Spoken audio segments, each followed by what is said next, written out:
Assalamualaikum warahmatullahi wabarakatuh. Apa kabar sobat sekalian? Semoga baik-baik saja. Jumpa lagi di channel Rama Terpenuh ini. Kali ini kita akan membahas berita hangat dan masih yang diperbincangkan, yaitu terkait pernyataan dari Habib Rizik Syihab ya, HRS, yang belak-belakan sebut tragedi KM50 didalangi seorang jenderal dan melibatkan Satgasus Polri ya. Ini yang sesuai dengan dilansir oleh populis.id.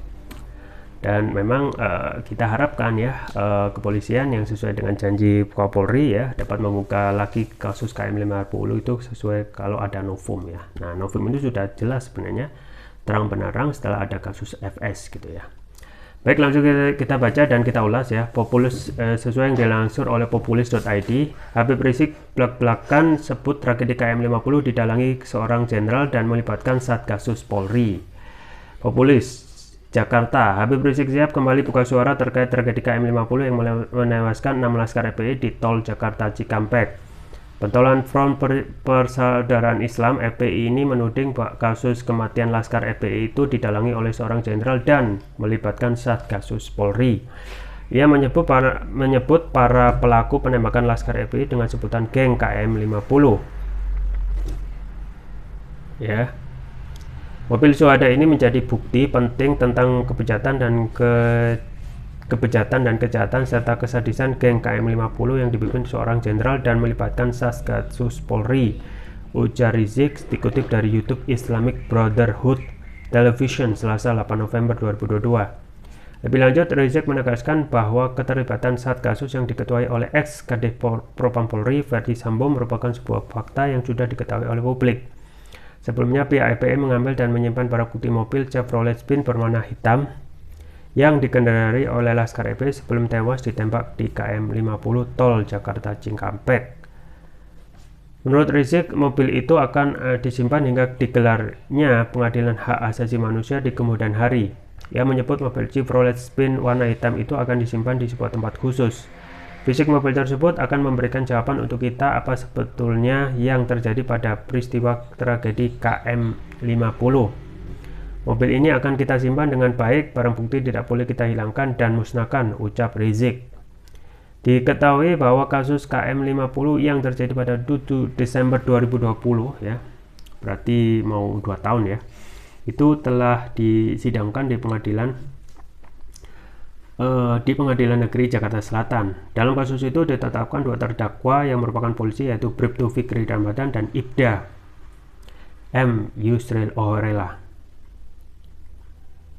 Keduanya didakwa bersalah melakukan pembunuhan dan penganiayaan yang menyebabkan kematian dalam kasus KM50. Namun Majelis Hakim memvonis lepas kedua terdakwa tersebut. Dalam putusan hakim dan putusannya, hakim menilai bahwa Bribtu Fikri Ramadan dan Ibda Yusmin Ohorela terpaksa menembak laskar FPI karena untuk membela diri. Mengadili menyatakan terdakwa terbukti melakukan tindak pidana sebagai dakwaan primer. Penuntut umum menyatakan perbuatan terdakwa Fikri Ramadan dan Yusmin Ohorela ya melakukan tindak pidana dakwaan primer dalam rangka pembelaan terpaksa melampaui batas. Menyatakan tidak dapat dijatuhi pidana karena alasan pembenaran dan memaaf, kata Hakim Ketua Muhammad Arif Nuryanta saat membacakan vonis di Pengadilan Negeri Jakarta Selatan, Jalan Ampera Raya, Jakarta Selatan, Jumat 18 Maret 2022. Melapaskan terdakwa dari segala tuntutan, memulihkan hak-hak terdakwa, menetapkan barbuk 1-8 seluruhnya dikembalikan ke penuntut umum Imbu Hakim. Tak puas dan keputusan hakim tersebut, jaksa penuntut umum mengajukan kasasi ke Mahkamah Agung. Namun upaya kasasi itu ditolak oleh MA. Tolak. Demikian bunyi amar putusan kasasi pada Senin 12 September lalu ya.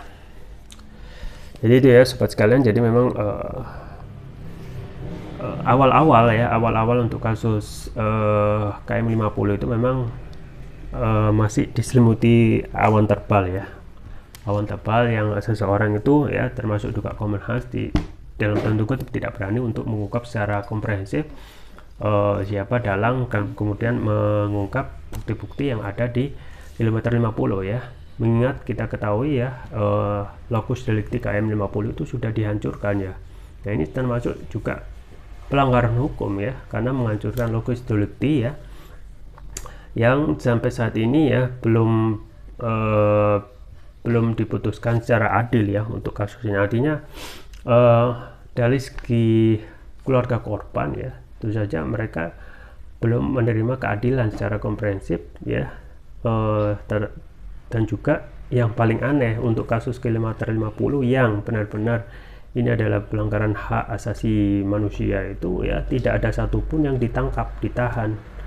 Malah dalam hal ini ya, yang jadi tersangka ya, yaitu Bribtu Fikri Ramadan dan Ibda Yusmin Orela itu divonis bebas ya, dalam rangka untuk karena alasan membela diri. Coba bayangkan, memang untuk kasus kilometer ini memang ngeri-ngeri sedap ya sobat sekalian ya, karena dalam hal ini digambarkan ada aksi tembak menembak gitu ya, dan kita ketahui ya dari keterangan dari pihak FPI sendiri ya itu sesuai dengan pemberitaan media yang disampaikan juga di video, memang tidak ada ya Laskar FPI itu yang dipersenjatai ya. Makanya ini adalah apa namanya, sesuai dengan janji Polri ya, bahwasanya ada tuntutan untuk membuka kembali itu diperbolehkan kalau ada novum ya. Nah, untuk novum itu bagaimana ya, kita ketahui apa yang sudah terlihat jelas, novum itu sangat gampang sekali untuk ditemukan ya. Artinya novum dalam hal ini ya bukan meneruskan persidangan sebelumnya ya, yang kita ketahui di kasasi pun ya, dalam proses kasasi MA jelas-jelas menolak gitu ya. Jadi ini tidak masuk akal gitu ya. Pertama, tidak masuk akal karena benar-benar sudah ada kejahatan yang real ya, kejahatan hak asasi manusia. Nah, novum itu dari mana ya? Novum itu sangat jelas di depan mata, yaitu apa? Misalnya pertama adalah bisa dikorek dari buku putih ya, buku putih ya, KM 50 gitu ya. Jadi itu harus benar-benar dibaca ya per halaman, kemudian juga, nah ini juga yang seharusnya menjadi tugas dari pihak kepolisian kan, tetapi ini diambil ataupun atas inisiatif ya, atas kondisi untuk kasus KM 50 yang kelihatannya ya sangat suram ataupun juga sangat sulit untuk diungkap, maka ini bergerak dan kemudian terciptalah buku putih KM 50 ya. Jadi memang buku putih KM 50 ini memang harus dijadikan benar-benar referensi lah ya, harus dijadikan referensi ya. Kita lihat dikaji ya, jangan secara acak, tetapi memang harus dikaji detail ya tiap halaman. Kemudian juga apa-apa bukti yang kemungkinan bisa dijadikan bukti baru yang akan nanti bisa dijadikan pengadilan yang baru lagi ya. Jadi bukan meneruskan putusan pengadilan yang sebelumnya, tetapi mengadakan pengadilan baru untuk kasus kilometer 50. Kemudian juga novum bisa diambil dari ya keterangan persidangan Habib Bahar bin Smith gitu ya. Jadi Habib Bahar bin Smith yang kemarin juga dituduh melakukan kabar bohong ya, berita hoax, itu banyak sekali fakta-fakta pengadilan yang bisa digali untuk jadikan fakta baru, bukti-bukti baru ya, untuk kasus kilometer 50 gitu ya. Dan juga ya itu ya, minimal dari segi itu masih kemungkinan besar KM 50 itu bisa dibuka lagi pengadilan baru untuk benar-benar ya, kita mengharapkan adanya genuine pengadilan yang benar-benar genuine gitu ya. Nah, memang sayangnya ya kita ketahui ini tergantung juga political will dari pemerintah gitu ya. Apakah pemerintah itu benar-benar ingin memberikan dorongan untuk membuka ini seterang-terangnya ya. Dalam hal ini kan seharusnya pemerintah ya, ataupun pihak aparat atau institusi Polri harus berinisiatif gitu ya. Tapi saat ini kan kelihatannya menunggu dulu ya apa perintah pimpinan dalam ini ya tertinggi yaitu Presiden untuk memberikan dorongan untuk membuka kasus ini seterang-terangnya gitu ya. Nah, untuk kasus tragedi Kanjuruhan sudah ada tekanan untuk membuka. Untuk kasus FS ya sudah ada tekanan dari Presiden. Khusus untuk KM 50 ini yang tidak ada dorongan dari Presiden, yang seharusnya sebagai kepala negara harus melakukan ya penindakan hukum terhadap kasus-kasus yang kasus-kasus hukum untuk mendapatkan keadilan bagi keluarga korban gitu ya, untuk juga mendapatkan keadilan untuk keadilan terhadap kasus KM 50 ini. Nah ini memang kalau kita melihat ya, ini juga terkait dengan posisi FPI yang sedari awal memang tidak diinginkan oleh pemerintahan gitu ya.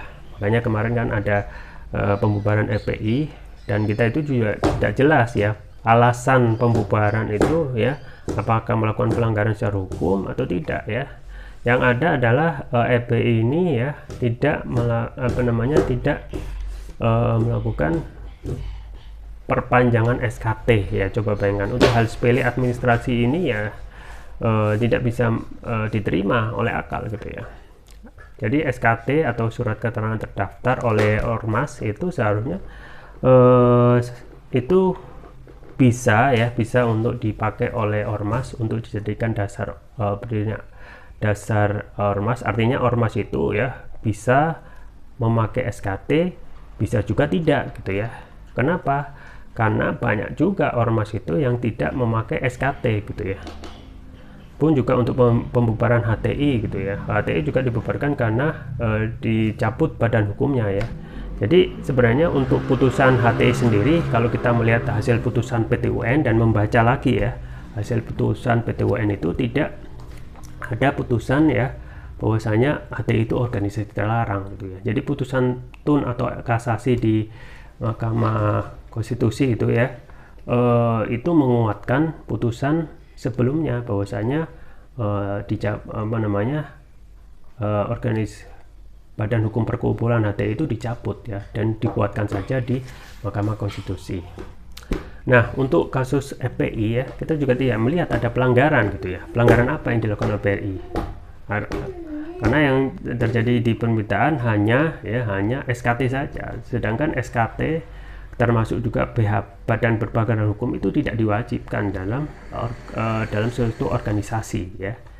Jadi kalau kita melihat organisasi di Indonesia itu ribuan gitu ya, bahkan banyak sekali, dan yang tidak memakai badan hukum atau SKT ya, dan itu berjalan saja, tidak melanggar hukum ya. Tapi memang bedanya bagi yang melakukan mempunyai badan hukum maupun SKT ya. Kalau badan hukum kayaknya sekali saja ya melakukan pengurusan administrasi. Kalau SKT itu biasanya setiap tahun atau 5 tahun ya. Nah bedanya untuk yang melakukan pengurusan seperti administrasi ini adalah adanya bantuan hukum, bantuan dari pemerintah gitu ya. Itu aja gitu ya. Tidak disyaratkan wajib bagi ormas itu harus mempunyai SKT atau badan hukum perkumpulan. Maka kita sayangkan gitu ya, untuk kasus kilometer 50 ini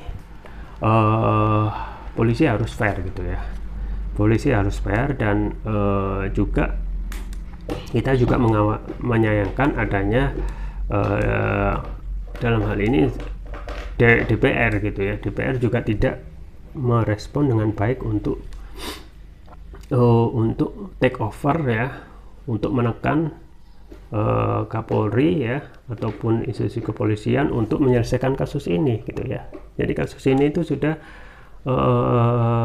masuk ranah ya, kalaupun nanti kasasinya ditolak, dan sudah ditolak kayaknya ya, akan dimasukkan pengadilan HAM gitu ya. Coba bayangkan.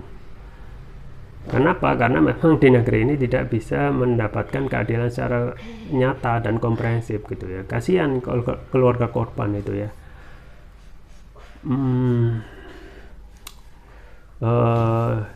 Jikalau kita menjadi bagian, kemungkinan kita juga merasakan hal sama. Makanya dalam ini ya, HRS sebagai imam besar juga merasa menjadi bagian yang harus mengungkap ini semua gitu ya. Pertama, ini adalah kejadian kemanusiaan ya. Kedua, bahwasanya ini juga harus diungkap untuk mendapatkan keadilan gitu ya. Nah memang setelah ada pembukaan kasus Sambo, kita melihat ada titik cerah gitu ya, titik terang ya, bahwasanya KM 50 ini bisa diungkap, juga bisa ditemukan novum atau bukti baru ya. Tapi kemungkinan untuk rezim sekarang akan agak sulit, karena memang kemungkinan kelihatannya memang tidak ada political will untuk benar-benar mendorong dan membuka ya. Dan tentu saja ini juga ngeri-ngeri saja buat aparat kepolisian ya, mengingat pelanggaran ini terjadi dilakukan oleh polisi sendiri gitu ya. Jadi ini ya sobat sekalian yang kita sayangkan, mengingat kita itu ya yang seharusnya diayomi ya, dilindungi ya, malah dilakukan terjadi tindak pelanggaran hukum ya, sampai yaitu pembunuhan oleh oknum polisi itu sendiri gitu ya.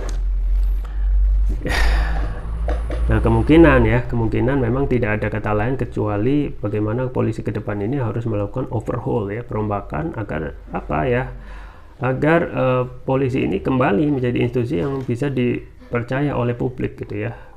Kan kepercayaan publik setiap hari kita lihat turun terus gitu ya, mengingat bahwasanya kasus-kasus yang juga melibatkan oknum polisi itu beberapa hari ini bermunculan gitu ya. Apa iya kita itu tetap mempertahankan ya institusi saat ini ya, institusi Polri yang kita harapkan menjadi yang bisa kita andalkan untuk menegakkan keadilan ini ya, tanpa dilakukan perbaikan ke depan gitu ya. Makanya kita harapkan ya kedepannya untuk kasus yang mendera polisi ini memang harus dijadikan momentum untuk perubahan ya. Kalau tidak ya kita tidak tahu ya bagaimana nanti kedepannya ya tingkat kepercayaan publik kepada kepolisian. Itu saja yang bisa saya sampaikan. Semoga bermanfaat. Jangan lupa like, share, dan subscribe. Sampai jumpa lagi. Wassalamualaikum warahmatullahi wabarakatuh.